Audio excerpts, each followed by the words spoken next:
BNP chairperson ও সাবেক প্রধানমন্ত্রী বেগম খালেদা জিয়ার মৃত্যুতে শোকের ছায়া নেমে এসেছে তার স্মৃতি বিজড়িত এলাকা দিনাজপুরে। বিস্তারিত জানাতে দিনাজপুরে বেগম খালেদা জিয়ার পৈতৃক বাড়ির সামনে থেকে সরাসরি যুক্ত হচ্ছেন প্রতিনিধি ভুবন সেন। ভুবন সেন, সারা বাংলাদেশের মানুষ শোকে স্তব্ধ। আপনি যেখানে আছেন দিনাজপুরে, কি অবস্থা দেখতে পাচ্ছেন? সাজিয়া, যেখানে আমি দাঁড়িয়ে আছি আমার ঠিক পেছনে তৈবা ভিলা রয়েছে। এই তৈবা ভিলার ঠিক দ্বিতীয় তলায় একটি বড় কক্ষ রয়েছে। সেই কক্ষে পুরনো স্মৃতি, পুরনো ছবি, কাগজের ছবি, এখন সেই ছবিগুলো শুধু ছবি নয়, এগুলো এখন ইতিহাসের সাক্ষ্য হয়ে দাঁড়িয়েছে। বেগম জিয়া যখন এই দিনাজপুরে আসতেন তখন কিন্তু এই যে দ্বিতীয় কক্ষটি, সেই কক্ষেই তিনি বসতেন এবং দিনাজপুরের মানুষজন আসলেই এই বাড়িটি প্রাণচাঞ্চল্য ফিরে আসে।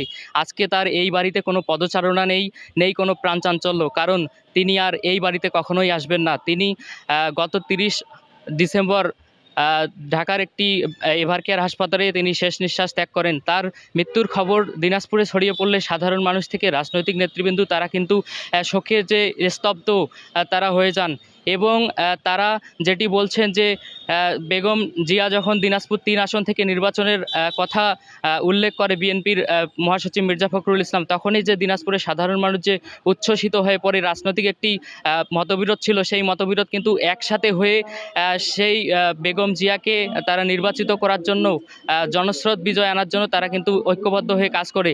আমরা দেখেছি বেগম জিয়া যার যখন 2 বছর বয়স তখন তার বাবা কিন্তু এই দিনাজপুরে আসে।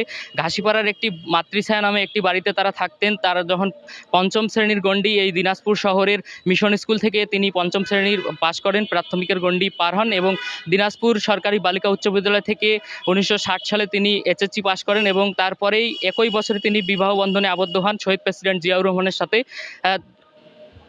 এবং যেই বিবাহ বন্ধনের 5 বছর পরে তারা 1965 সালে কিন্তু এই দিনাজপুর থেকে তারা সপরিবারে চলে যান। তার বড় বোন কিন্তু এই খুরশিদ জাহান হক এই দিনাজপুরের দুইবারের সংসদ সদস্য ছিলেন। এই যে অভূতপূর্ণ উন্নয়ন, সাধারণ মানুষ এবার বেগম জিয়া যখন দিনাজপুর 3 আসন থেকে নির্বাচন করার জন্য কথা দিয়েছেন, সেখানে কিন্তু দিনাজপুরের যে নেতৃবৃন্দ তারা কিন্তু বাঁধভাঙ্গা উচ্ছ্বাসে পরিণত হয়। এই যে বেগম জিয়ার মৃত্যুতে তারা একদম শোকাবহ বিরাজ করতেছে। সাজিয়া, দিনাজপুর থেকে এই ছিল আমার কাছে সর্বশেষ।